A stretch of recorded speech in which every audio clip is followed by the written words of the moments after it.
राजा हरिश्चंद्र सत्यवादी और दानवीर थे। आज भी उनकी दानवीरता की कहानी सुनाई और पढ़ाई जाती है। सत्य के मार्ग पर चलने के लिए उन्होंने राजपाट, पत्नी और पुत्र का मोह भी त्याग दिया।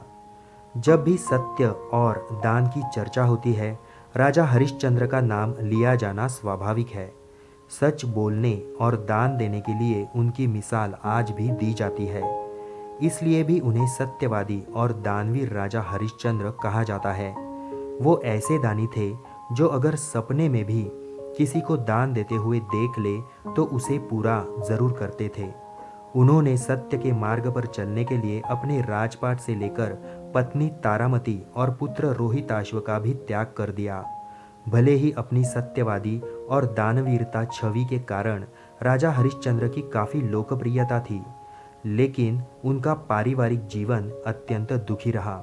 जानते हैं राजा हरिश्चंद्र के त्याग और सत्यवादिता की कहानी के बारे में। राजा हरिश्चंद्र के बारे में कहा जाता है कि एक बार उन्होंने सपने में महर्षि विश्वामित्र को अपना सारा राज्य दान में देते हुए देखा, लेकिन अगले दिन जब वे सुबह जागे तो सपने को भूल गए थे। महर्षि विश्वामित्र महल में आए और राजा हरिश्चंद्र को उनका सपना याद दिलाया। इसके बाद राजा ने खुशी खुशी अपना राज्य उन्हें दान में दे दिया, लेकिन दान के बाद दक्षिणा की बारी आई तो वे बोले, पहले ही सब कुछ मैंने दान कर दिया, अब दक्षिणा के लिए धन कहाँ से लाऊं?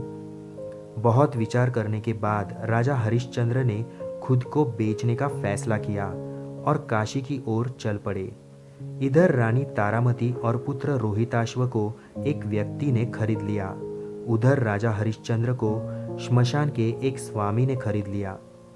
हरिश्चंद्र की पत्नी उस व्यक्ति के घर पर बर्तन मांजने और चौका चूल्हा का काम करने लगी। वही कभी सिंहासन पर बैठने वाले राजा हरिश्चंद्र श्मशान का काम करने लगे। एक दिन राजा के पुत्र रोहिताश्व को सांप ने डस लिया, जिससे उसकी मौत हो गई। लेकिन तारामती के पास कफन तक के पैसे नहीं थे। तारामती किसी तरह दुखी मन से पुत्र के शव को गोद में उठाकर श्मशान पहुंची, लेकिन श्मशान पहुंचते ही राजा हरिश्चंद्र तारामती से श्मशान का कर मांगने लगे, क्योंकि श्मशान का कर लेना नियम था और वो अपने मालिक की आज्ञा का पालन कर रहे थे। राजा हरिश्चंद्र पत्नी से बोले कि श्मशान का कर तो देना ही पड़ेगा। यदि तुम्हारे पास कर देने के लिए धन नहीं है तो अपनी साड़ी का कुछ भाग फाड़ कर दे दो, उसे ही कर के रूप में रख लूंगा। लाचार होकर जैसे ही तारामती ने अपनी साड़ी फाड़ना शुरू किया, उसी समय तेज गर्जना हुई और विश्वामित्र प्रकट हो गए। विश्वामित्र बोले, हे राजा, तुम धन्य हो। ये सब तुम्हारी परीक्षा हो रही थी, जिसमें तुमने यह सिद्ध कर दिया कि तुम श्रेष्ठ दानवीर, सत्यवादी और धार्मिक हो। इसके बाद पुत्र रोहिताश्व भी जीवित हो उठा, पत्नी तारामती भी लौट आई और राजा को उसका पूरा राज्य भी लौटा दिया गया।